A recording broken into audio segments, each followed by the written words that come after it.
Di zaman Cakraningrat, Jogotole, dan Panembahan Semolo, di Madura tidak dikenal budaya carok.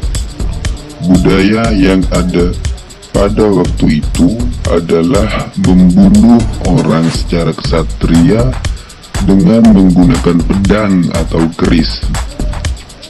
Senjata celurit mulai muncul pada zaman legenda Pak Sakera.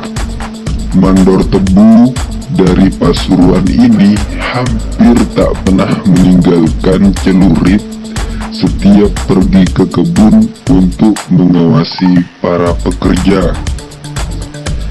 Celurit sendiri bagi Sakera adalah sebuah simbol perlawanan rakyat jelata.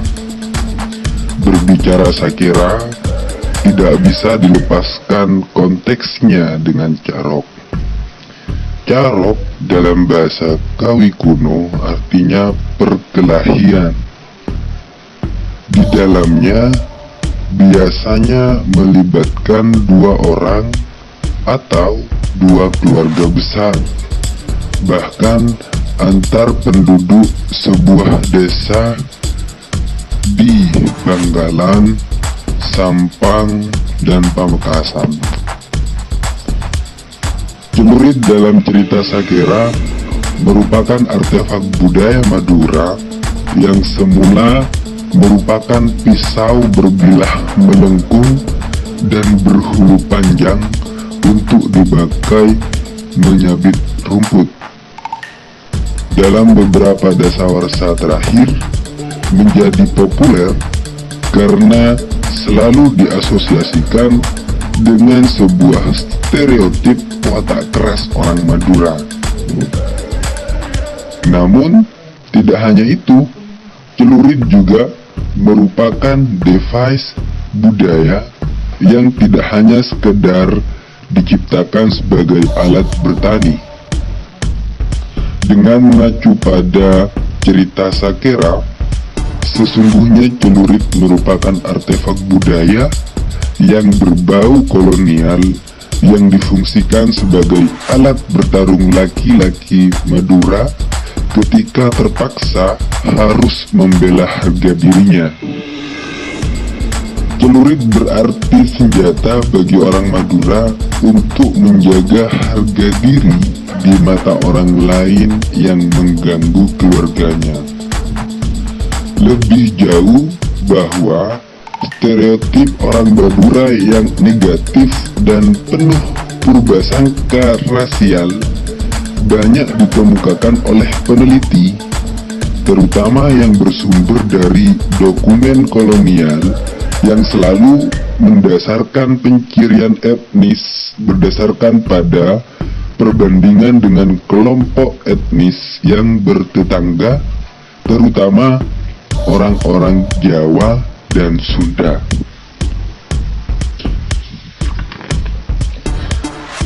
Dalam perbandingan tersebut, orang Madura digambarkan sebagai sosok yang lebih kasar, baik fisik maupun pembawaan.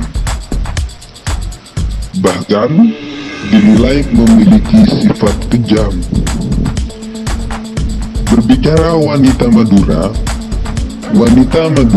juga dicitrakan kurang memikat dan terkesan jauh dari anggun jika dibandingkan dengan wanita pada Jawa dan Sunda. Orang Madura, baik pria maupun wanita, juga dikesankan kumal dan kotor dengan selera warna pakaian yang mencolok dan norak. Rumahnya kumuh dan kotor. Tidak hanya penampilan fisik, orang Madura juga dipersepsikan bahwa Ia memiliki tingkah laku dan karakter yang kasar, tidak sopan, kurang ajar, ekstrovert, blak-blakan, tidak tahu adat, tidak sopan, cepat tersinggung, penuh curiga, pemarah, berdarah panas, beringas, pendendam, suka berkelahi, dan kejam. Tetapi, di samping citra yang serba negatif, orang Madura juga diakui memiliki sisi positif serta keberanian, kegagahan, petualang, kelurusan, ketulusan, kesetiaan, kerajinan, kehematan, kesungguhan, keceriaan, dan rasa humor. Meskipun dalam menyebutkan sisi positif ini, para penulis Eropa justru selalu memberi catatan agar selalu waspada ketika bergaul dengan orang Madura. Alasannya, karena sewaktu-waktu ketika kondisi bila mana lingkungan dipandang tidak aman, orang Madura akan berubah 180 derajat.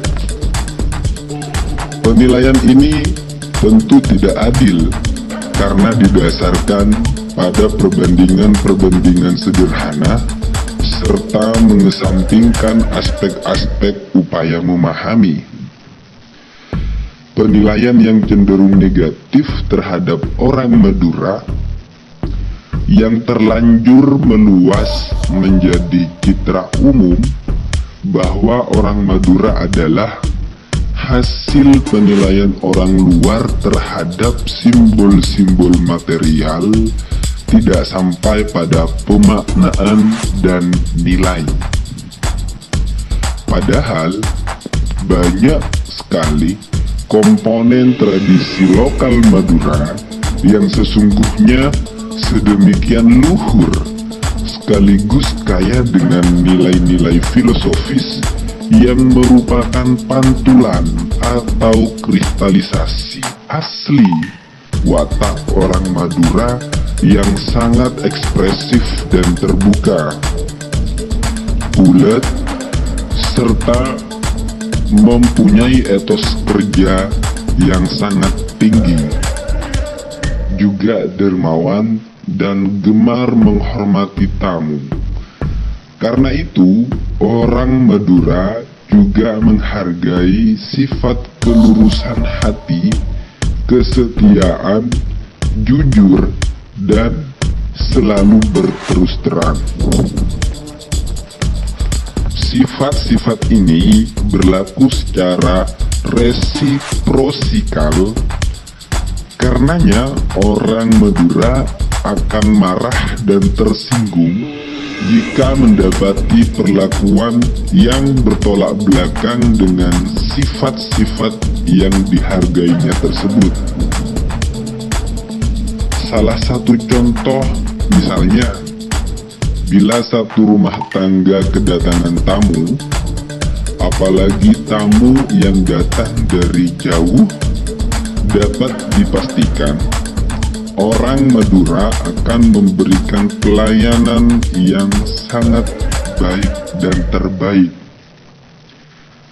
Mereka akan berani berkorban untuk menjamu sang tamu, meskipun hanya secangkir air.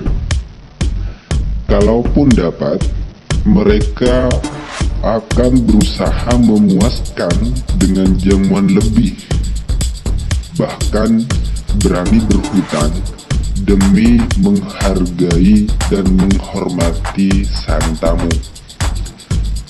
Namun demikian, sebaliknya, apabila penghargaan itu ditolak atau meski sedikit tidak mau mencicipi suguhannya, orang Madura akan merasa tamu tersebut tidak menghargai tuan rumah. orang Madura akan tersinggung oleh karena sikap yang demikian itu.